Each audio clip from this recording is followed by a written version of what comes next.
Pak Joko menatap jalanan yang basah oleh hujan deras malam itu. Tangannya mencengkeram setir angkot tua yang sudah lapuk, getar mesin yang biasanya berisik kini terasa jauh lebih pelan daripada degup jantungnya sendiri. Air hujan membasahi kaca depan hingga pandangan kabur. Ia mengusap keringat di dahi dengan lengan baju yang sudah basah kuyup. Ya Allah, sampai kapan begini? Gumamnya pelan. Suaranya hampir hilang ditelan deru hujan. Rumah di pinggiran kota kecil dekat pantai selatan Jawa itu sudah 3 bulan menunggak listrik. Bu Siti, istrinya, semalam lagi memegang dada sambil meringis. Obat jantungnya tinggal sedikit, dan dokter bilang kalau tak segera dioperasi, bisa kapan saja. Adi, anak laki-laki satu-satunya yang baru 12 tahun, pulang sekolah dengan mata sembab. Sepatu bolongnya diejek teman-teman. "Papa, aku malu," kata Adi tadi sore sambil menunduk. Joko hanya bisa memeluk anaknya erat. Tapi di dalam dada, ia merasa seperti laki-laki paling gagal di dunia ini. Malam ini angkotnya hampir kosong. Hanya ada satu penumpang di belakang. Seorang bule berusia sekitar 50 tahun. Tas ransel besar di pangkuannya. Namanya Tuan David. Katanya dari Amerika. Ia naik di terminal kecil tadi sore, minta diantar ke penginapan murah dekat pantai. Joko melihat jam di dashboard. Sudah lewat maghrib. Hujan makin deras. Jalan biasa pasti macet parah karena banjir kecil. Joko menelan ludah. Tenggorokannya terasa kering meski udara dingin. "Pak, kalau lewat jalan biasa bisa lama sekali. Macet," kata Joko dengan suara yang ia usahakan tetap tenang. "Lebih baik lewat jalan pintas dekat pantai. Hemat waktu setengah jam." "Saya sering lewat situ." David mengangguk dari belakang. "Oke, kalau lebih cepat ya. Saya capek sekali hari ini." Joko menekan gas pelan. Angkot tua itu berbelok ke jalan sempit yang jarang dilalui. Batu-batu pantai di kiri kanan terasa bergoyang karena ban yang aus. Hujan masih deras. Tapi anehnya, suara ombak yang biasanya keras di telinga mulai meredup. Joko mengira itu karena angin berubah arah. Tapi semakin jauh, suara hujan di atap angkot juga terdengar semakin pelan. Seperti ada sesuatu yang menelan semua bunyi. Ia melirik spion. David masih duduk diam, memandang keluar. Tangan Joko berkeringat lagi. Ia ingat utang di aplikasi pinjaman online yang bunganya sudah membengkak. Kalau malam ini dapat tambahan ongkos dari turis ini, mungkin bisa bayar cicilan minimal. Hanya bohong kecil. Hanya jalan pintas yang sebenarnya tidak hemat waktu sama sekali. "Mas, kok sepi sekali ya?" Tiba-tiba David bertanya dari belakang. Suaranya terdengar heran. Joko memaksakan senyum. "Biasa, Pak. Malam hujan begini orang jarang keluar." Tapi dalam hati, Joko juga merasakan. Suara hujan benar-benar hilang sekarang. Hanya deru mesin angkot yang tersisa.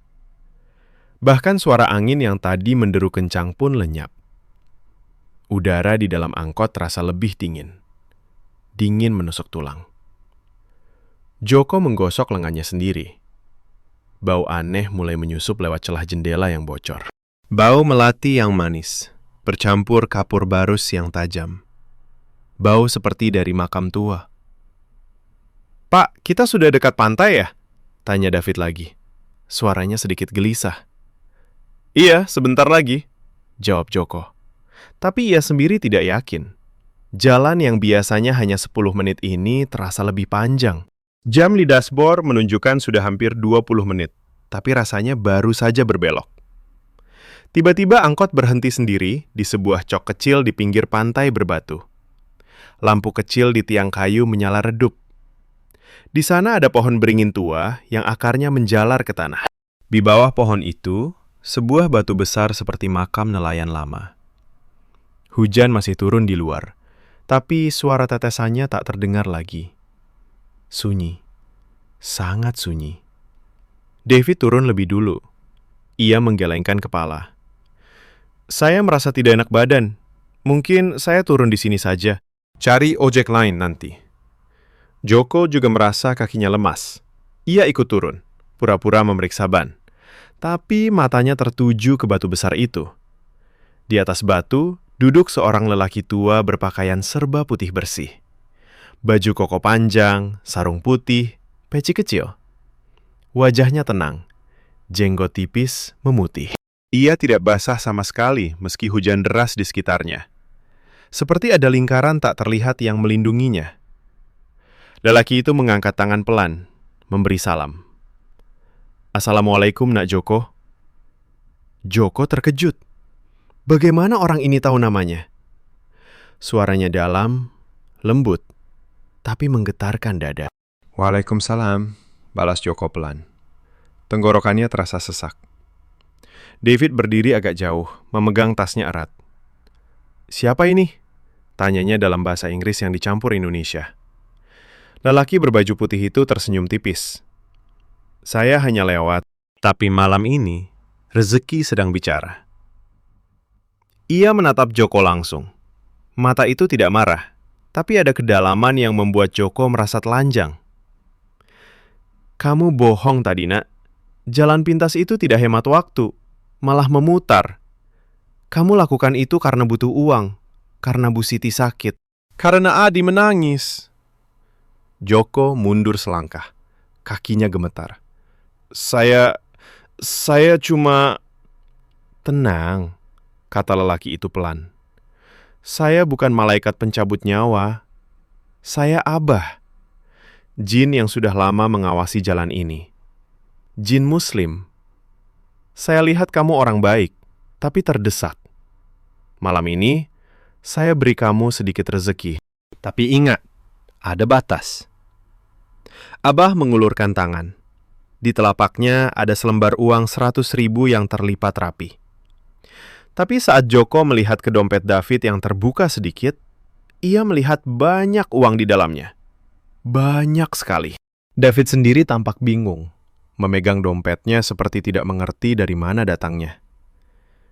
Ini untuk malam ini, kata Abah. Tapi hukumnya sederhana. Jangan pernah lagi bohong tentang waktu dan jalan. Kalau kamu bohong, waktu yang sebenarnya akan hilang darimu. Kamu akan merasa pergi sebentar, tapi orang lain bilang kamu hilang berhari-hari. Atau lebih buruk. Joko menelan ludah lagi. Dingin menusuk tulang makin terasa.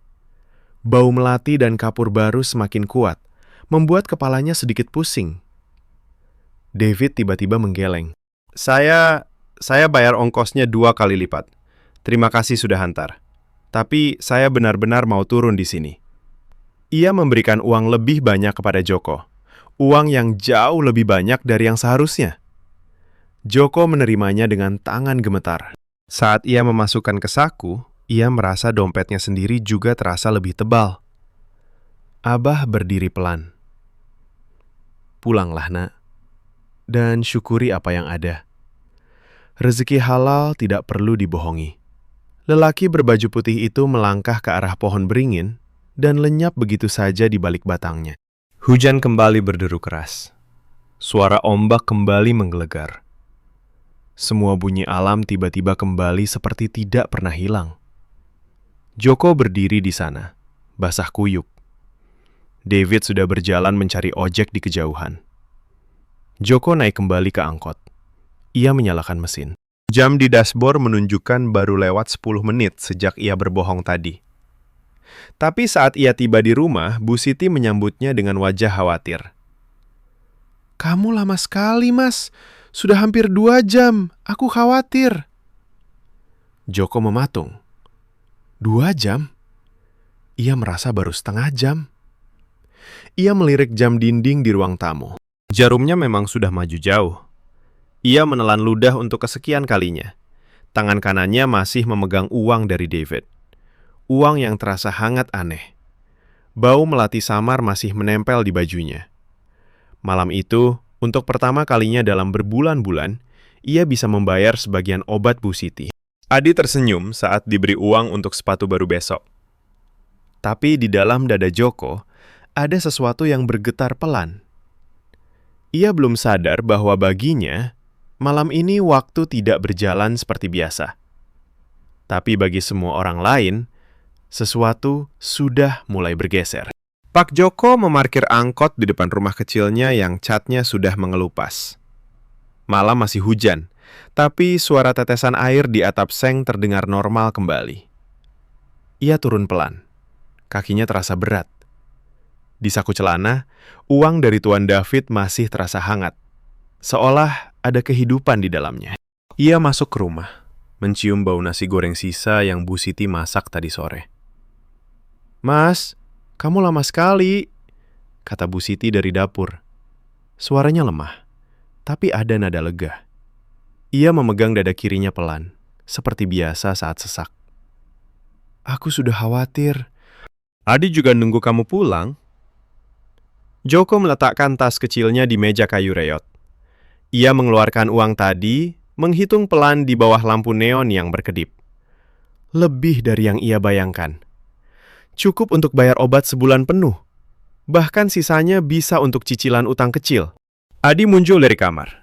Mata masih sembab tapi langsung berbinar saat melihat uang itu. "Papa, ini untuk sepatu baru ya?" tanya anak itu pelan. Suaranya penuh harap. Joko mengangguk, mengusap kepala Adi. "Iya, besok papa antar ke pasar. Tidur dulu, nak." Bu Siti mendekat, memegang lengan suaminya. "Dari mana uang sebanyak ini, Mas? Penumpang tadi kasih?" Joko ragu sesaat. Tenggorokannya terasa kering. "Iya, turis bule. Bayar lebih. Katanya senang jalannya." Ia tidak berani cerita lebih.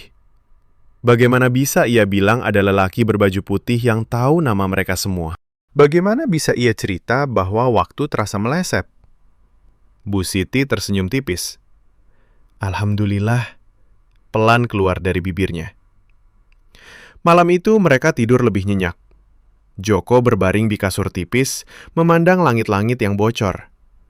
Bau melati samar masih menempel di ingatannya. Dingin tadi di pantai masih terasa di tulang punggungnya. Pagi harinya, angkot Joko tiba-tiba ramai penumpang. Biasanya pagi-pagi hanya 2-3 orang, tapi hari ini hampir penuh. Orang-orang naik tanpa banyak tawar-menawar. Ongkos masuk lebih lancar. Joko merasa aneh, tapi ia syukuri saja. Siangnya ia antar Bu Siti ke puskesmas. Dokter bilang kondisi istrinya agak stabil. Obat yang baru dibeli mulai bekerja. Adi pulang sekolah dengan sepatu baru, tersenyum lebar meski masih malu-malu. "Papa hebat hari ini," kata Adi sambil memeluk pinggang Joko. Joko tersenyum, tapi di dalam dada ada getar kecil. Ia ingat kata Abah, jangan bohong lagi soal waktu dan jalan. Malam itu ia pulang lebih awal, tidak nekat ambil penumpang jauh. Tapi di warung Pak Karim sebelah rumah, tetangga yang suka buka-buka cerita sudah menunggu. "Wah, Mas Joko, angkotmu rame ya hari ini," kata Pak Karim sambil menyodorkan secangkir kopi hitam. "Dengar-dengar ada turis bule kasih duit banyak. Kamu dapat rezeki gede dong." Joko duduk di bangku bambu, menyesap kopi pelan. "Biasa saja, Pak. Rezeki Allah."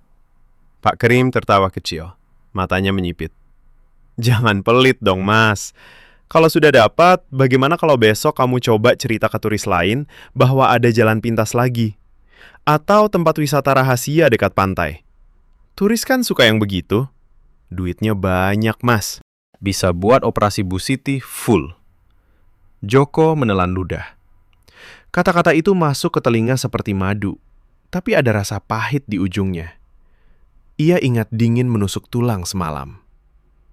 "Saya takut, Pak. Rezeki halal lebih baik." Pak Karim menggeleng, suaranya semakin rendah. "Halal-halal, tapi kalau kesempatan datang, jangan sia-siakan. Fitnah orang-orang kan cuma omongan. Kamu kan kepala keluarga. Harus berani ambil risiko dong." Malam berikutnya, Joko kembali mengemudikan angkot. Hujan sudah reda, tapi udara masih lembab. Di terminal kecil, Tuan David muncul lagi. Wajahnya agak pucat, tas ranselnya masih sama. Ia naik ke angkot tanpa banyak bicara. "Pak Joko, malam ini antar saya ke pantai lagi ya." katanya pelan. Saya mau lihat ombak malam. Joko mengangguk, tapi hatinya berdegup kencang. Ia mulai menjalankan angkot ke arah biasa.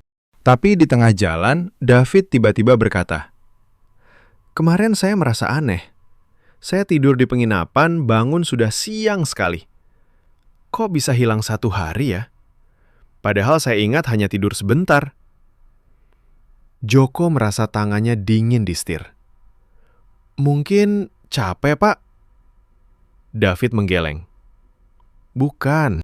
Dan tadi pagi dompet saya uangnya banyak sekali. Tapi saya tidak ingat belanja apa-apa. Aneh." Angkot melewati cok pinggir pantai yang sama. Pohon beringin tua masih berdiri tegak. Tiba-tiba suara mesin angkot terdengar pelan. Suara ombak di kejauhan meredup lagi. Bau melati dan kapur barus menyusup masuk.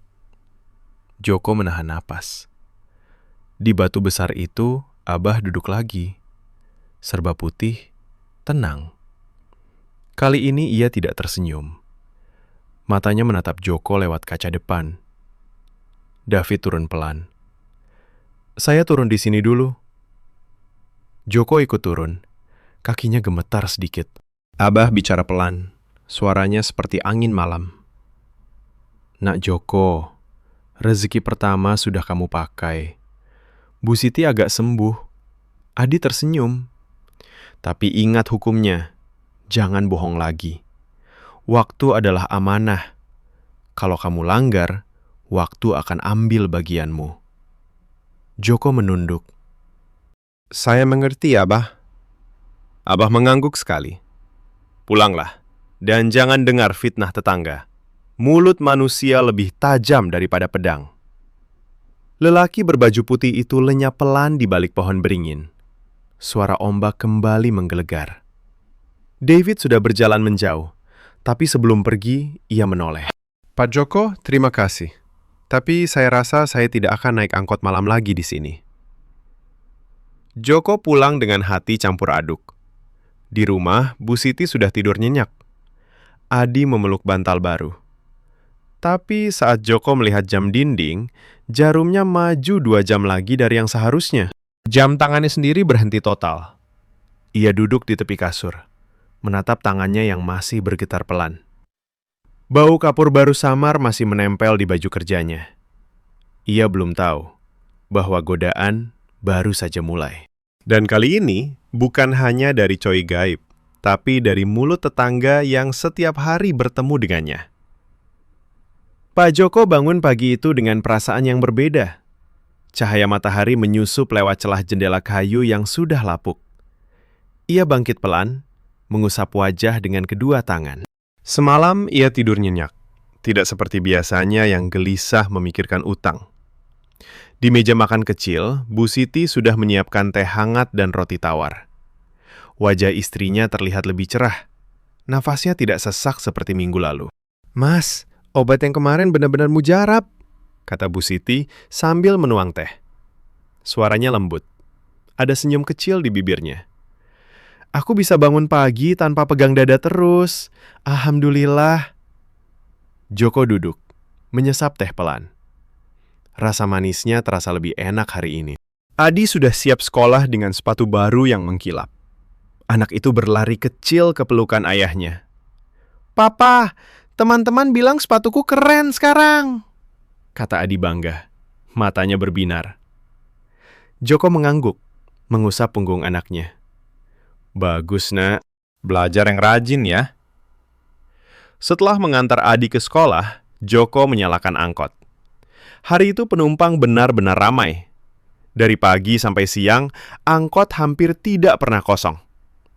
Orang-orang naik, bayar tanpa tawar, bahkan ada yang kasih tip kecil. Uang masuk lancar. Joko bisa bayar cicilan pinjaman online sebagian, sisanya ia simpan untuk kebutuhan rumah. Saat makan siang di warung pinggir jalan, ia merasa dadanya lebih ringan. Untuk pertama kalinya dalam setahun, ia tidak merasa seperti beban bagi keluarganya. Tapi sore harinya, saat istirahat di terminal kecil, Pak Karim datang lagi. Warungnya dekat, jadi ia sering mampir. Kali ini ia bawa 2 gelas es teh manis. "Mas Joko, cerita dong," kata Pak Karim sambil duduk di bangku kayu. "Angkotmu rame banget akhir-akhir ini. Dapat rezeki apa sih? Turis bule lagi?" Joko menggeleng pelan, menyesap es teh. "Rezeki biasa, Pak. Allah kasih lancar." Pak Karim tertawa kecil. Matanya menyipit seperti biasa. "Biasa katamu. Padahal kemarin Bu Siti sudah beli obat mahal. Adi pakai sepatu baru. Jangan bohong dong, Mas." Kalau ada cara, bagikan sedikit ilmunya. Misalnya, besok kalau ada turis, kamu cerita ada pantai rahasia yang indah sekali. Padahal kita tahu itu cuma batu karang biasa. Tapi turis suka cerita begitu. Duitnya bisa buat operasi Bu Siti full. Kamu kan sayang istri. Joko menelan ludah. Kata-kata itu masuk pelan ke telinga. Ia ingat wajah Bu Siti yang lebih cerah pagi tadi.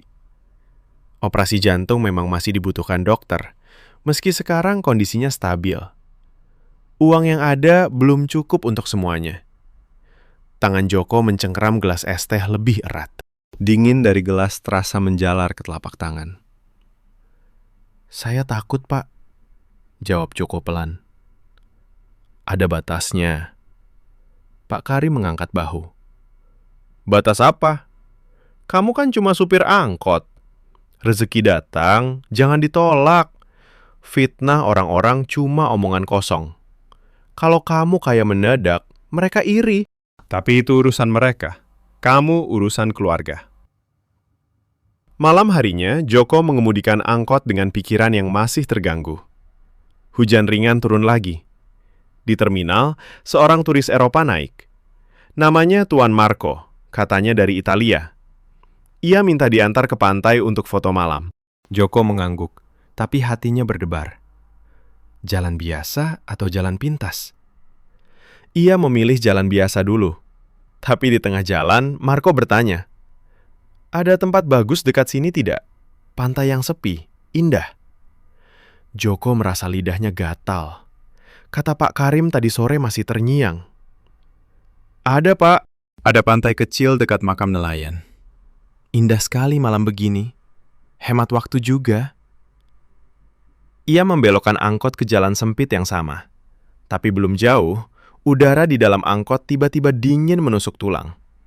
Suara hujan di atap seng meredup pelan. Bau melati manis bercampur kapur barus menyusup kuat. Joko merasa bulu kuduknya berdiri. Ia melirik spion. Marco masih duduk diam, tapi wajahnya agak pucat. Tiba-tiba angkot berhenti sendiri di cok pinggir pantai. Pohon beringin tua bergoyang pelan tanpa angin. Di batu besar, Abah sudah duduk, serba putih, tenang seperti biasa.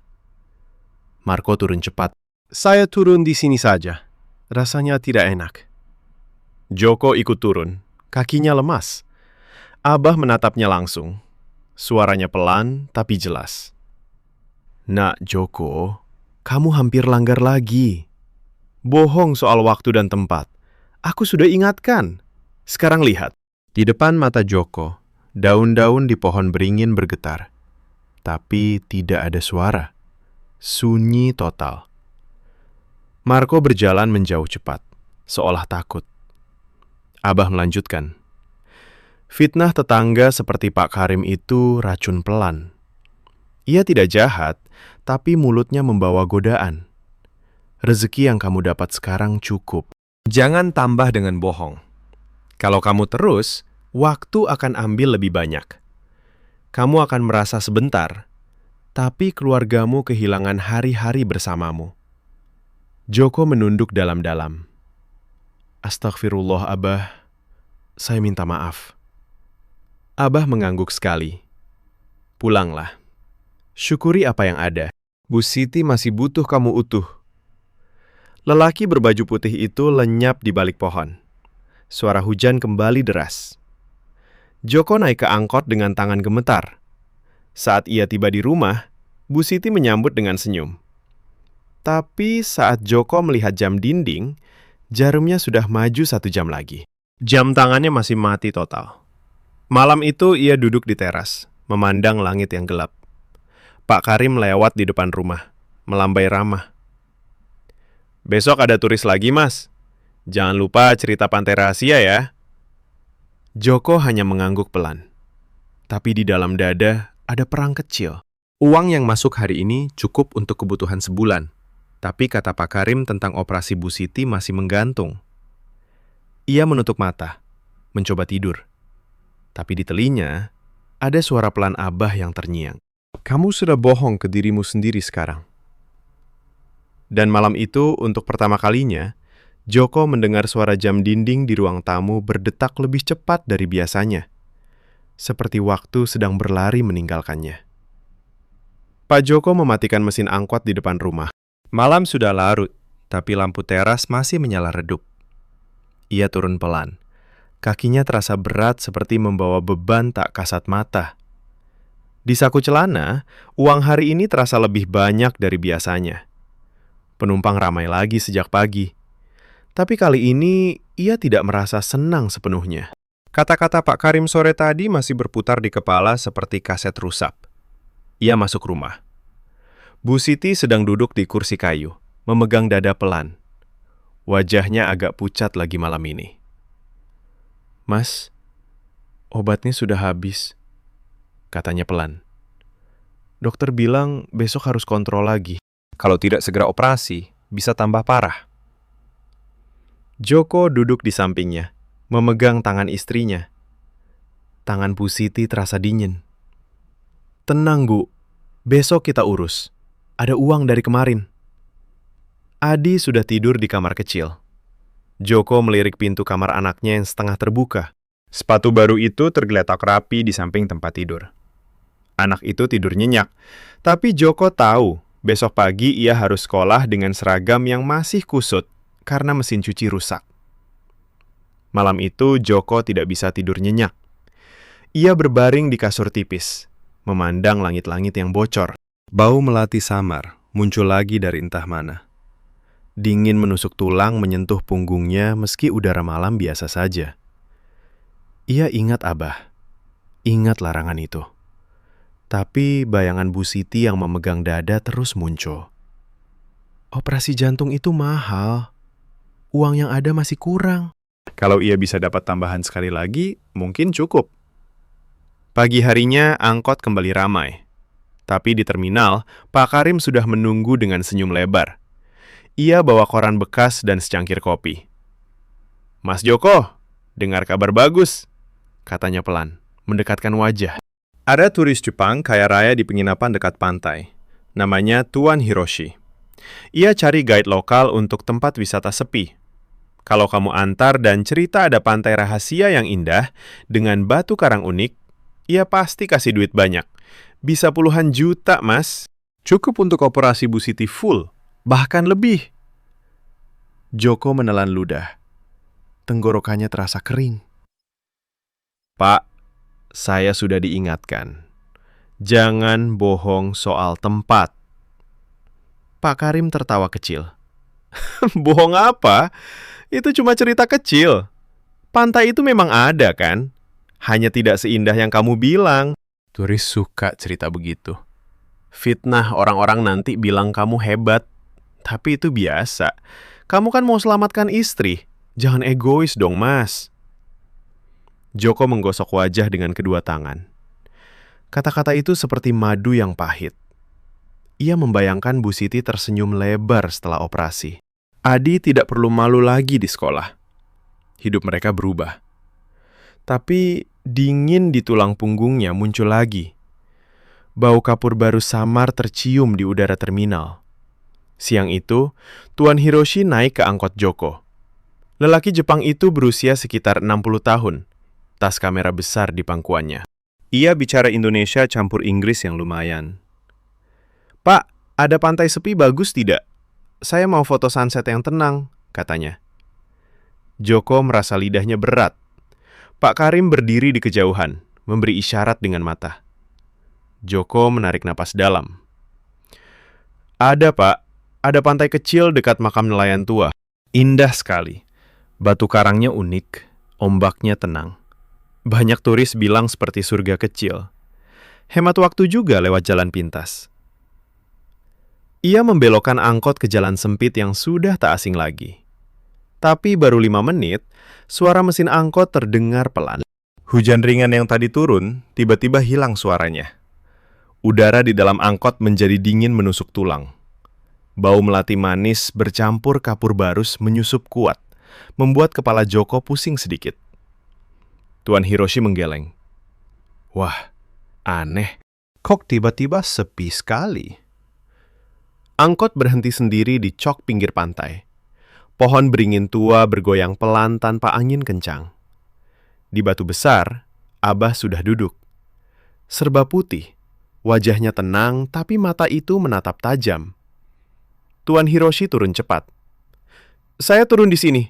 Rasanya tidak nyaman. Joko ikut turun. Kakinya gemetar. Abah berdiri pelan, mendekat satu langkah. Suaranya tetap lembut, tapi ada kekuatan yang membuat udara terasa berat. Nak Joko, kamu langgar lagi. Bohong soal tempat dan waktu. Aku sudah beri peringatan berkali-kali. Abah mengangkat tangan pelan. Di depan mata Joko, daun-daun beringin bergetar lebih kuat. Tapi tidak ada suara daun bergesekan. Sunyi total. Tuan Hiroshi berjalan cepat menjauh, seolah ada yang mengejar. Abah melanjutkan. Suaranya seperti hembusan angin malam. Fitnah Pak Karim itu seperti racun yang kamu minum sendiri. Ia tidak tahu bahayanya. Tapi kamu tahu, rezeki yang kamu dapat sudah cukup untuk hidup layak. Kalau kamu terus bohong, waktu akan ambil bagian yang lebih besar. Kamu akan merasa hanya pergi sebentar, tapi Bu Siti dan Adi kehilangan berhari-hari bersamamu. Bahkan lebih. Joko jatuh berlutut di tanah basah. Astaghfirullah ya Allah. Saya minta ampun Abah. Saya hanya takut kehilangan istri. Abah meletakkan tangan di bahu Joko sebentar. Sentuhannya dingin tapi menenangkan. Takut kehilangan itu wajar. Tapi bohong bukan jalan. Syukuri apa yang ada. Rezeki halal datang dengan caranya sendiri. Pulanglah sekarang. Abah lenyap pelan di balik pohon beringin. Suara hujan kembali turun deras. Joko naik ke angkot dengan tubuh basah kuyup. Saat ia tiba di rumah, Bu Siti menyambut dengan wajah khawatir. Mas, kamu lama sekali. Sudah hampir 3 jam. Aku telepon ke terminal. Mereka bilang kamu sudah berangkat dari tadi.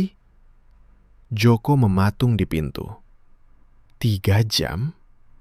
Ia merasa baru 40 menit. Ia melirik jam dinding di ruang tamu. Jarumnya maju cepat, hampir 2 jam lebih dari seharusnya. Jam tangannya masih mati total. Malam itu, uang dari Tuan Hiroshi tetap ada di saku. Tapi saat Joko membukanya di kamar, beberapa lembar uang tiba-tiba berubah menjadi daun kering yang rapuh. Ia menatap daun-daun itu dengan mata terbelalak.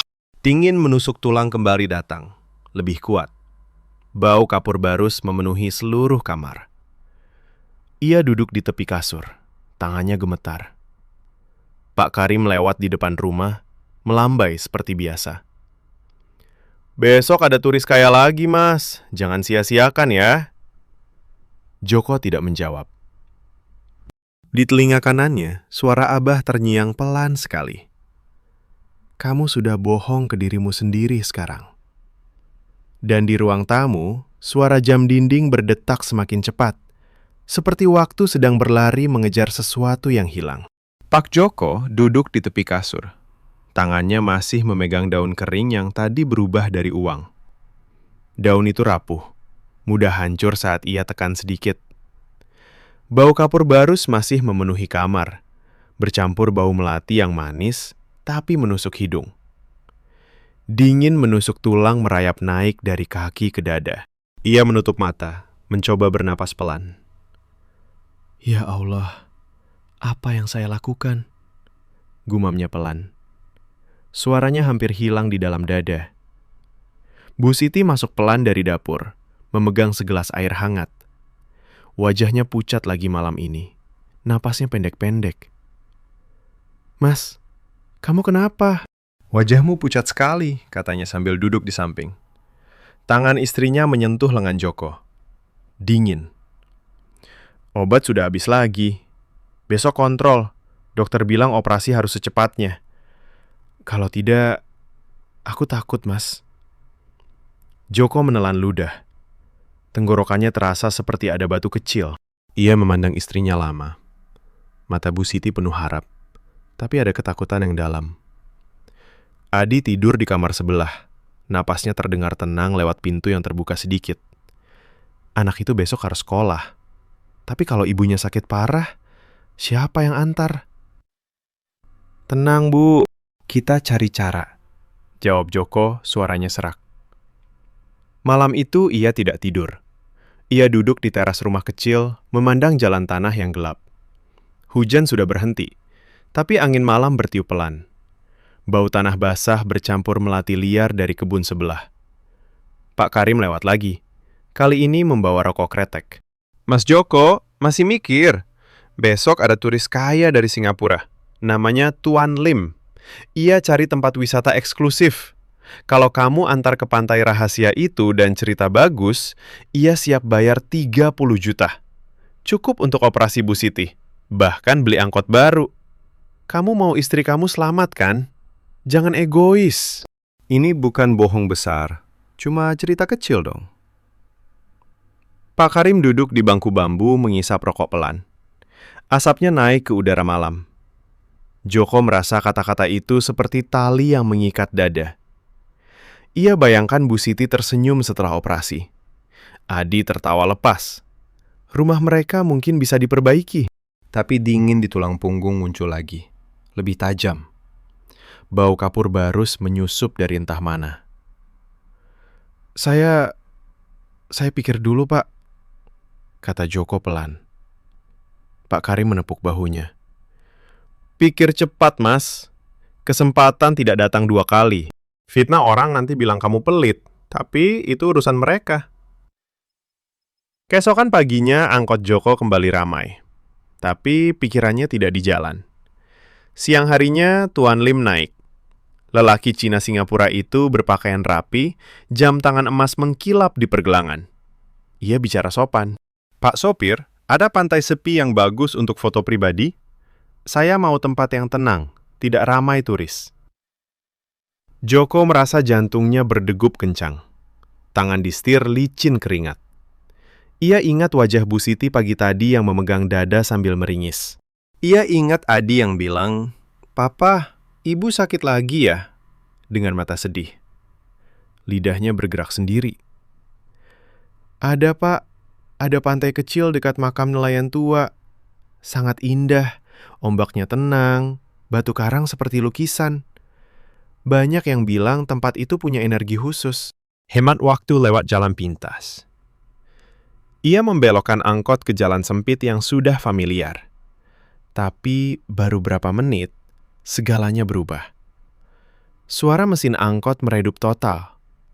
Suara angin dan burung di luar hilang. Udara di dalam angkot menjadi sangat dingin, menusuk sampai ke sumsum tulang. Bau melati dan kapur barus memenuhi setiap sudut. Begitu kuat hingga Joko merasa pusing. Tuan Lim menggosok lengannya. Wah, kok tiba-tiba dingin sekali? Dan sepi banget. Angkot berhenti sendiri di cok pinggir pantai. Pohon beringin tua berdiri tegak, daunnya tidak bergerak. Di batu besar, Abah sudah ada. Serba putih, duduk tenang. Kali ini wajahnya tidak semerah biasa. Matanya dalam, penuh peringatan. Tuan Lim turun cepat, wajahnya pucat. Saya turun di sini saja, terima kasih. Joko ikut turun. Kakinya hampir tidak kuat berdiri. Abah berdiri pelan, mendekat. Suaranya tetap lembut, tapi setiap kata terasa seperti hembusan angin dingin. Nak Joko, ini sudah ketiga kalinya. Kamu bohong besar sekarang. Bukan hanya waktu, tapi tempat juga. Kamu bohong ke dirimu sendiri. Aku sudah beri banyak kesempatan. Abah mengangkat tangan pelan. Seketika, Semua jam di sekitar pantai seolah berhenti. Tidak ada suara ombak. Tidak ada suara daun. Sunyi yang menekan dada.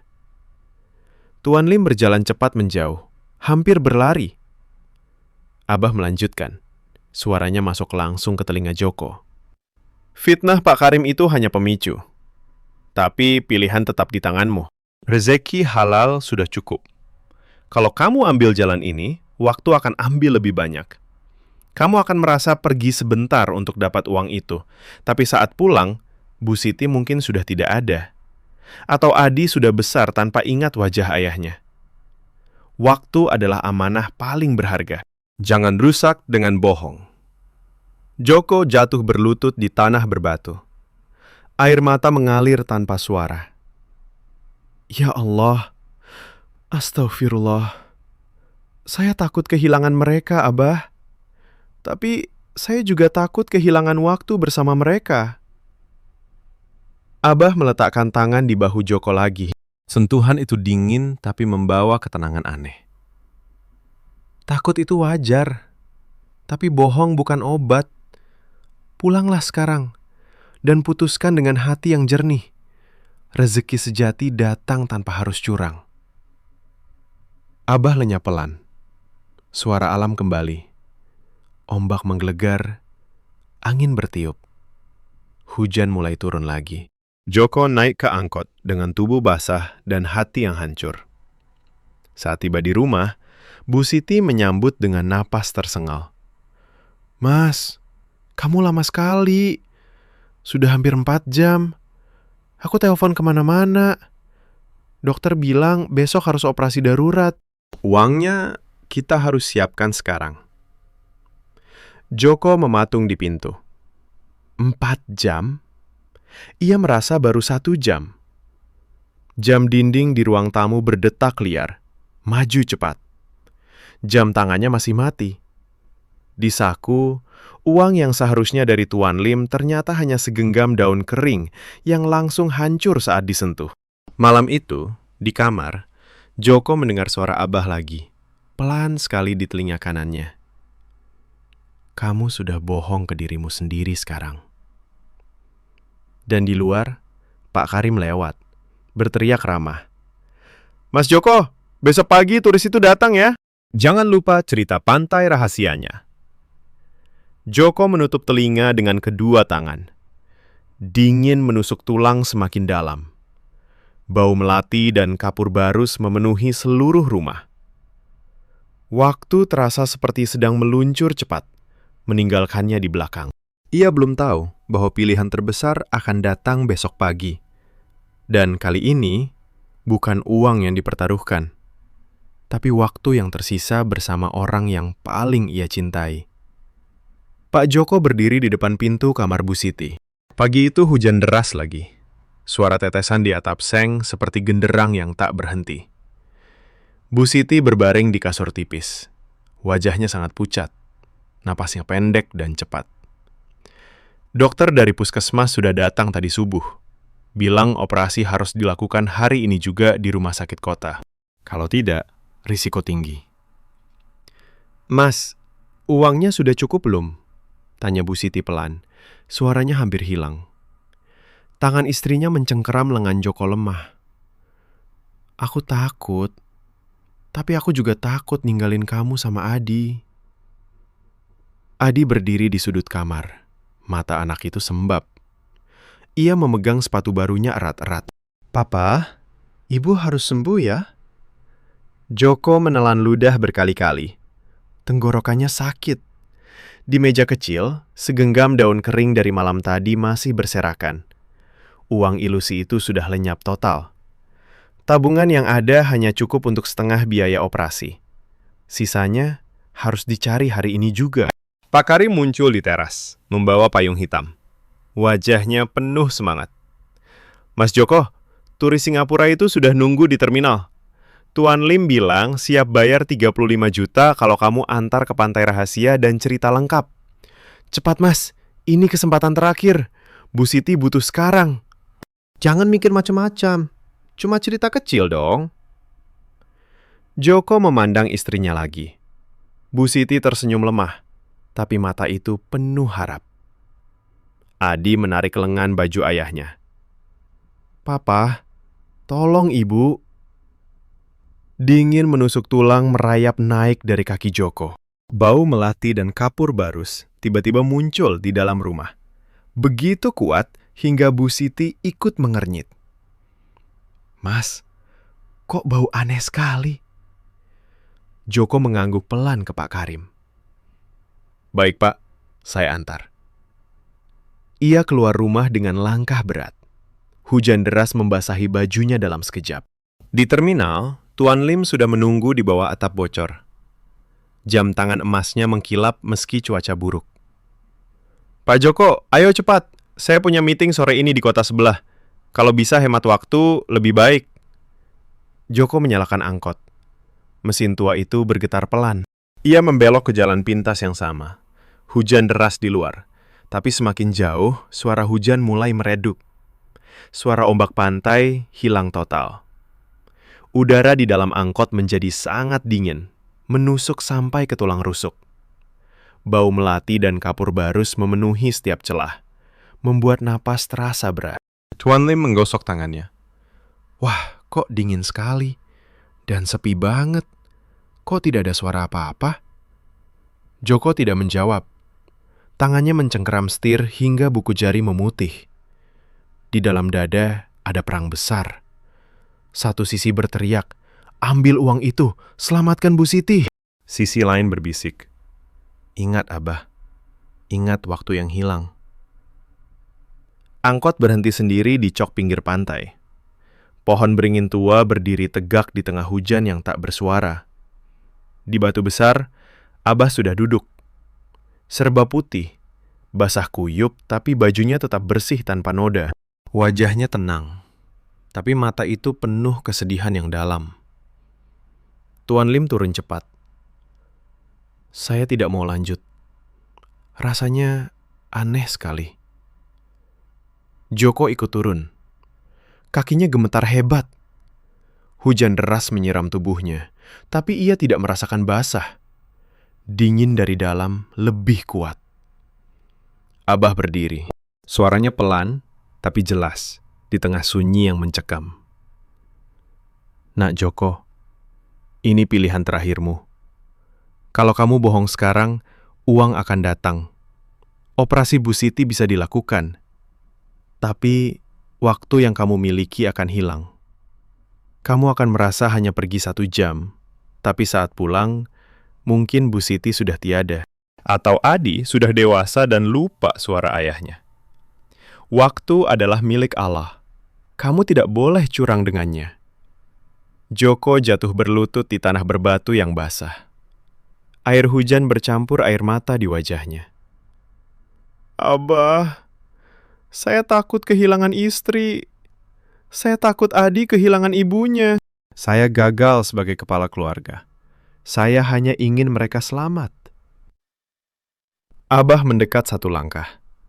Suaranya tetap lembut seperti hembusan angin malam. "Lihat ke dalam hatimu, Nak. Kalau kamu ambil jalan bohong ini, kamu selamatkan tubuh Bu Siti. Tapi kamu kehilangan waktu bersamanya. Rezeki halal sedang menunggu. Tapi kamu harus percaya, fitnah Pak Karim hanya suara dunia. Suara hatimu lebih penting." Joko mengangkat wajah. Hujan deras menyiram matanya. Ia ingat senyum Bu Siti saat pagi-pagi minum teh bersama. Ia ingat tawa Adi saat memakai sepatu baru. Ia ingat bagaimana dulu mereka hidup sederhana tapi bahagia sebelum utang menumpuk. Tiba-tiba ia berdiri. Suaranya bergetar tapi tegas. "Tidak, Pak. Saya tidak jadi antar ke pantai itu. Saya tidak mau bohong lagi. Maaf, Tuan Lim. Jalan ini bukan jalan pintas. Malah memutar jauh. Saya antar Bapak balik ke terminal dengan jalan biasa. Dan saya tidak mau uang tambahan." Tuan Lim mengangguk heran, tapi langsung naik kembali ke angkot. Abah tersenyum tipis untuk pertama kalinya. "Bagus, Nak. Ini pilihan yang benar." Abah lenyap pelan di balik pohon beringin. Seketika suara hujan deras kembali menggelegar. Suara ombak pantai menggema keras. Angkot berjalan kembali ke jalan biasa. Sepanjang perjalanan pulang, Joko menangis tanpa suara. Tangan di setir gemetar. Tapi di dada, ada ketenangan yang aneh. Dingin menusuk tulang, perlahan hilang. Bau melati tetap ada, tapi kali ini terasa harum dan menenangkan. Saat tiba di rumah, Bu Siti masih berbaring. Napasnya masih pendek. Adi memeluk ayahnya erat. "Papa? Ibu?" Joko memeluk anaknya. "Papa sudah pulang, Nak." Tiba-tiba ada ketukan di pintu. Pak Karim masuk dengan wajah bingung. "Mas Joko, kok cepat sekali? Turisnya mana?" Di belakang Pak Karim ada seorang tetangga lain, Bu RT yang jarang bicara. Ia membawa amplop tebal. "Mas Joko, kemarin suami saya dapat warisan kecil dari saudara jauh. Kami dengar Bu Siti butuh operasi. Ini kami bantu. 50 juta. Bukan pinjaman." Ikhlas. Joko mematung. Amplop itu terasa hangat di tangannya. Bu Siti mengangkat kepala pelan, matanya berkaca-kaca. "Alhamdulillah," gumamnya lemah. Pak Karim berdiri diam, mulutnya terbuka, tapi tidak ada suara. Malam itu, setelah Bu Siti dibawa ke rumah sakit dan operasi berjalan lancar, Joko duduk di teras rumah. Hujan sudah reda. Adi tidur di pangkuannya. Bau melati samar masih ada di udara, tapi kali ini terasa seperti pelukan lembut. Jam dinding di dalam rumah berdetak normal kembali. Jam tangan Joko juga bergerak lagi. Ia memandang langit malam yang mulai cerah. Suara Abah terdengar sekali lagi, sangat pelan di telinga. "Syukuri apa yang ada, Nak. Waktu yang jujur adalah rezeki paling indah." Pak Joko tersenyum tipis. Air mata mengalir pelan di pipinya. Ia sudah belajar.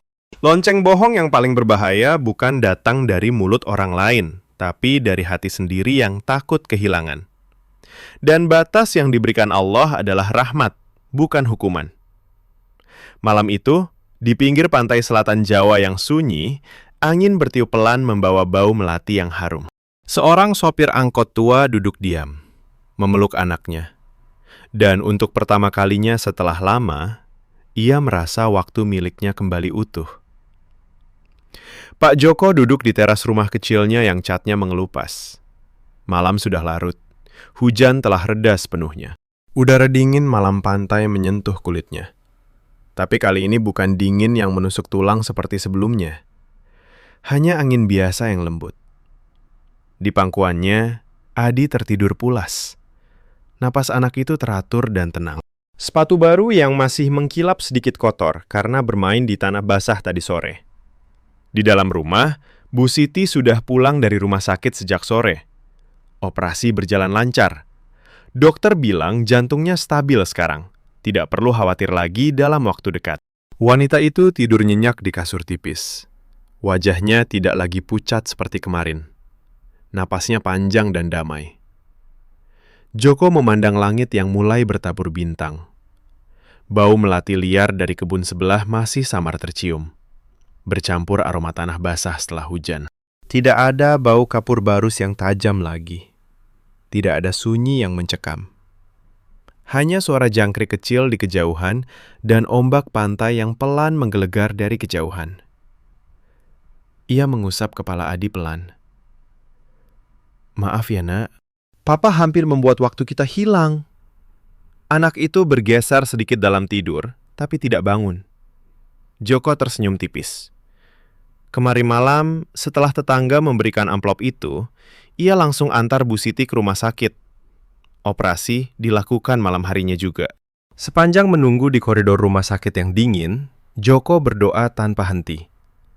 Astaghfirullah berulang kali keluar dari bibirnya.